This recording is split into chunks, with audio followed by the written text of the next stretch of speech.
계시록 17장과 14장에는 14만 4천이라는 숫자가 나옵니다. 14만 4천이라는 숫자가 뭘 의미하는지 논란이 많이 있습니다.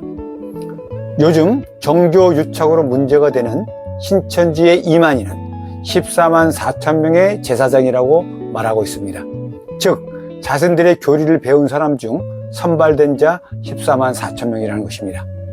14만 4천을 숫자 그대로 말하는 종교는 대개 사입이라는 게 상식입니다. 그 숫자에 들어야 구원받는 것처럼 설교하여 충성 경쟁을 시킵니다. 그리하여 신도들을 정신적, 물질적으로 착취하는 것입니다. 이만희는 전도관에서 10년 정도 교육을 하였다고 하는데 아마 전도관 교리를 차용한 것으로 보입니다. 과거 전도관의 박태선 장로님도 14만 4천을 숫자인 것처럼 설교하였습니다. 박 장로님은 14만 4천을 재림하는 예수님을 영접하여 1000년 동안 왕노릇을 하게 될 왕의 반열을 상징한다고 하였습니다. 그래서 과거 전도관과 신앙청 교인들은 14만 4천 명 중에 하나가 되는 것이 신앙의 절대적 목표였던 것입니다. 그런데 덕소 제2신앙청 건설 당시 박 장로님은 14만 4천 명 중 이미 14만이 채워졌으며 이제 4천의 수만 채우면 완성된다는 내용을 발표하셨습니다. 신앙청 교인이 14만 명이 안 됐으므로 순교자의 수까지 포함된 것이라 말씀하였던 것입니다. 요한계시록 20장 4절에는 순교자의 수를 합하여 1000년 동안 왕노릇한다는 말씀이 있습니다. 내가 또 봄에 예수의 증거와 하나님의 말씀을 위하여 목배움을 받은 자의 영혼들과 또 짐승과 그의 우상에게 경배하지도 아니하고 이마와 손에 그의 표를 받지도 아니한 자들이 살아서 그리스도로 더불어 1000년 동안 왕노릇하니 이는 첫째 부활이라. 요한계시록 20장 4절에 나오는 내용입니다. 성경 말씀처럼 순교자 생존자를 합쳐 14만 4천 명을 채운다면 남은 자리가 4천에 불과하기 때문에 왕의 반열에 드는 것이 사실상 불가능하다고 생각해요. 낙심하기도 했지만 그럼에도 불구하고 나머지 4천에 들기 위하여 엄청난 노력을 하였던 것입니다. 당시 박 장로님은 14만 4천의 수만 채워지는 것은 악조건이요, 그 수 외에 능히 셀 수 없는 흰옷 입은 무리까지 구원시키는 것은 호조건이라 하였습니다. 이건 또 무슨 말입니까? 14만 4천의 비밀은 조유성이 이긴 자가 아니면 풀 수 없는 암호와 같은 숫자입니다. 조유성님은 14만 4천에 대하여 이렇게 설명하였습니다. 14만 4천 명을 말하는 것이 아니라 삼위일체 하나님을 상징하는 표현이라는 것입니다. 14만 4천에서 10은 하나님 본체인 박태선 영모님을 상징하고 4만은 두 번째 하나님인 해와 이긴 자 혼피 권사를 상징하고 4천은 세 번째 하나님인 아담 이긴 자 조성님을 상징한다고 설명하였습니다. 영모님께서는 세 분 하나님은 하나님과 아담과 해와라고 하셨습니다.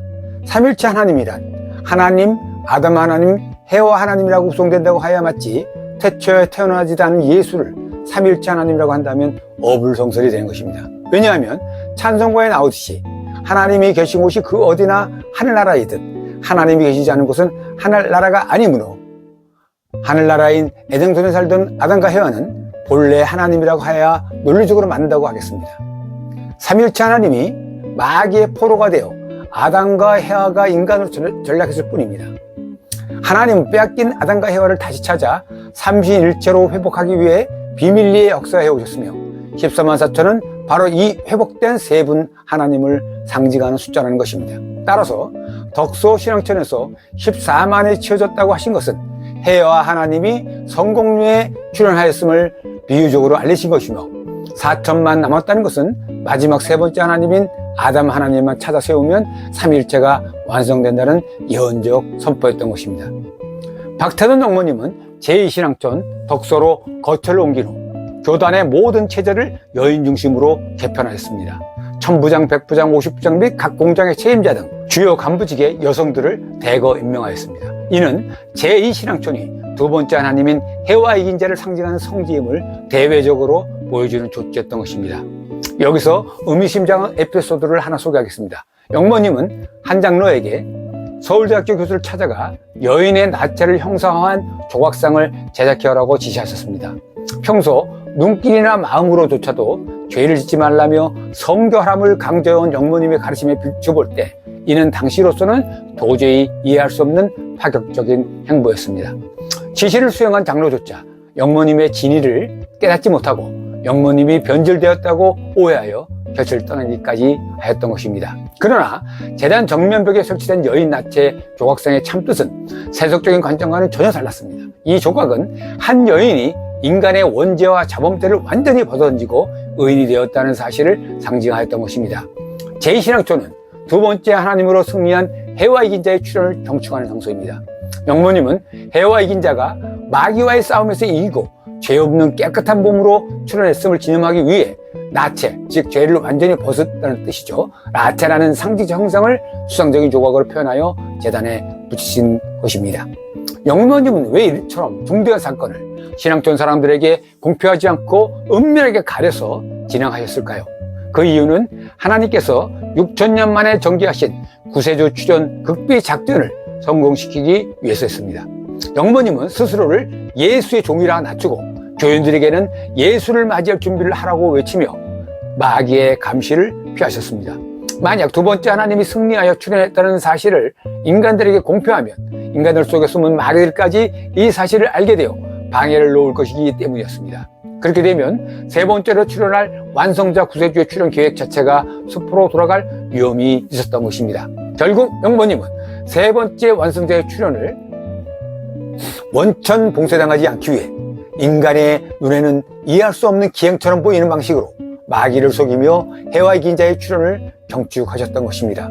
영모님은 단상에서 이긴 자가 나오지 않으면 나도 지옥이야 라고 우시며 말씀하시곤 했습니다.